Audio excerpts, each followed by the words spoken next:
Hello, everybody. Let's go over measuring for success. And we're really focusing on talking about strategic leaders and how they can understand to analyze successes through many lenses. And I think one of the best things that I've seen throughout my life working with leaders that have worked on strategic plans, and these are some elements here. One, have an open mind. Two, look at areas outside their comfort zones. They must be able to reflect and must also be able to inspire their followers. And I think these are important parts of a strategic leader being successful with a strategic plan as well. And thinking outside the box or their comfort zones, I found this really interesting book on metrics, performance metrics for global nuclear detection and architecture. This apparently is the abbreviated version. I'm not sure we really want the abbreviated version for something so important. But in here, they had some really cool, interesting ways to look at some definitions. So one is the idea of the metric which we're focused on, synonymous with indicator, the actual quality that's used to measure a process. Metrics can be quantitative or qualitative. I think it's interesting to look at the goals here, a statement of a result of achievement towards which an effort is directed. And even the strategic plan is kind of interesting to look at. A really simple definition presents the long-term objectives of an agency hopes to accomplish. And that's really simple way of putting a strategic plan. And the mission statement, a brief, easy to understand narrative. So sometimes looking at something outside of education can help you analyze some things. So I thought this was kind of interesting to see characteristics of metrics useful to the decision makers. And in this case here, define customers and understanding of their applications, a clear connection to consequences or decision options for the customer by being outcome based and broadly focused, align clearly to higher level outcomes, based goals and objectives, being understandable, transparent, reproducible, and directly linked to objectives and goals when output process and input based. And whenever you think about anything that's nuclear, I think you definitely want to make sure things are very clear and transparent and understandable for sure. And so I thought this chart was even kind of even more scary in some ways. Look at the vision here for U.S. citizens to live free from nuclear or radiological terrorism. Yeah, that's a good vision to have. And you see the mission and the goals of the objectives. It's kind of interesting. So, when we're on this school bus teaching the youth of this country, just remember there's others out there with their visions that's a lot more potentially devastating. So it gives us a little point of view in our lives in higher education. So let's look at some of the do's and don'ts of strategic metrics. I won't read through all of them, but I'll focus on a few of these. Do tie metrics to strategic planning and anticipated outcomes.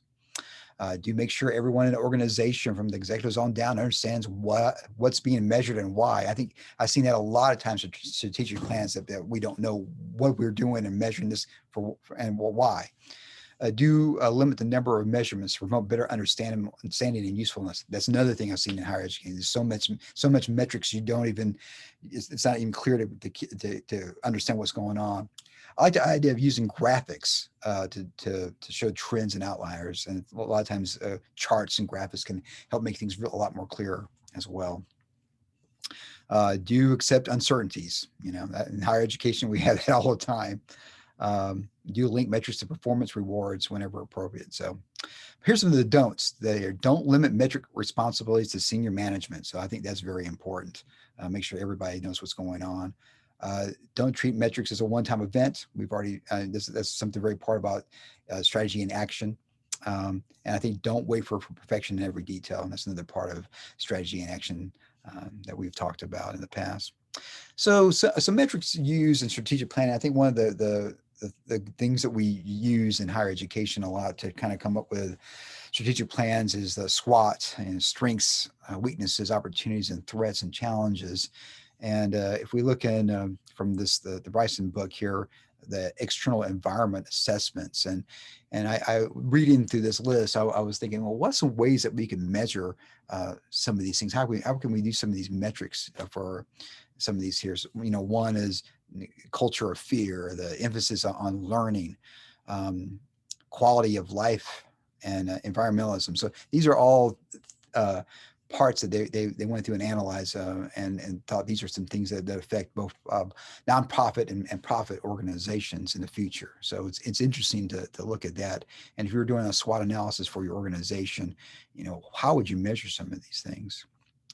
So let's kind of dive into for a few things about how these metrics relate to organizational success or failures. One, measurement by itself affects performance. And I think that's something really clear in higher education that we should reflect upon.